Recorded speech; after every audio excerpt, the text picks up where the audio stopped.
Hello everyone, in this video I will show you how we can apply the bullets, numbering and multi-level list to our text in Microsoft Word.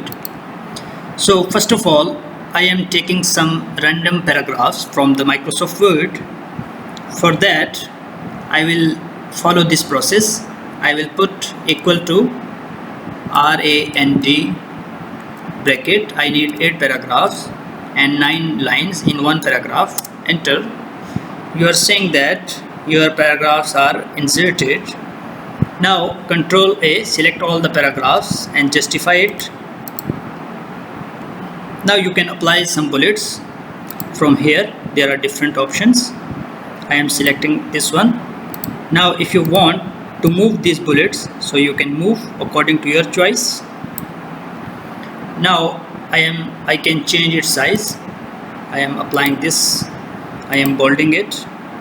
I can apply some text effects here. I can apply some color from here. So you can add some numbering. Just select Control A, all the text. You can apply some numberings here.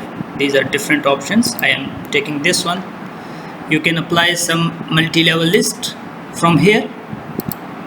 I am applying this one. You can add some text effects. You can increase its size. So this is my short video regarding bullets, numbering and multi-level list. If you find this video useful, like the video and hit the subscribe button to get more updated and beneficial videos in the future.